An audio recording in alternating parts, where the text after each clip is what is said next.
How many times have you gotten yourself in a financial situation, and as soon as you get yourself in it, you want to find a big way to come out of it? You didn't get yourself into it in a big way. It was a gradual thing. That's how most trouble sneaks up on us. If we saw it coming, if we could see it a mile away, we wouldn't do it, right? But it sneaks in on us, whether it's a financial thing, whether it's an emotional thing, a painful thing, a relationship, it sneaks up on you. You don't see it coming. It's little things, and it's not until you put all the little things together that you start to see the problem. Well, like I tell most people, and I'm going to start just being honest, like I was telling a very close client, they had a credit card.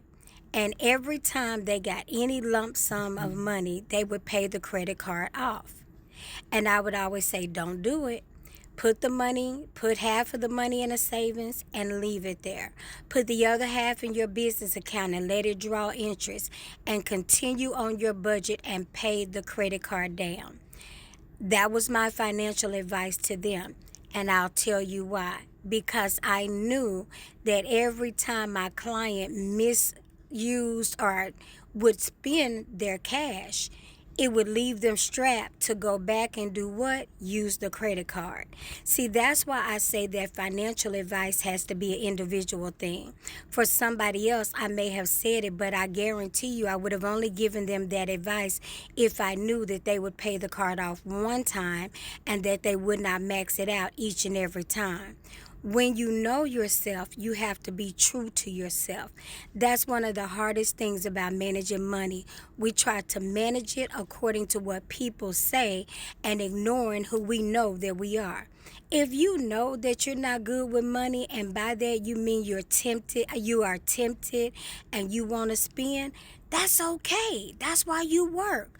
But once you know it, own it, admit it. That way it's easier for you to allow somebody to give you constructive criticism. If you've got to be the top dog all the time and you can't even say that you have an issue or that you need people, nobody's going to be able to help you. Nobody will know how to help you because they don't know what you need. In order to receive some assistance, even to hire somebody, there has to be a willingness to admit, you know what, I can't do it all. And one of the worst things about us sometimes entrepreneurs is that we're so afraid to let people in. We don't want people to see things. We're afraid of what they'll do. But instead of worrying about the people, you start with the system. That's why you need to call your girl. There are so many different avenues, fears, and things. That's why I say business consultant, business coach. Because when you're an entrepreneur, you are battling mind, you are battling emotions, you are battling the past, you are battling fears, you are fighting so many things every day to make this dream a reality. And it is not easy to do this by yourself. You need somebody you can trust. That's the reason I do the videos I do. That's why I run my business the way that I do. Because in the end, when you listen, you will already know we're connected and I understand. And you won't mind listening to what's coming from me. It's been your girl, the Queen Bee. You can do this, but you are going to need help.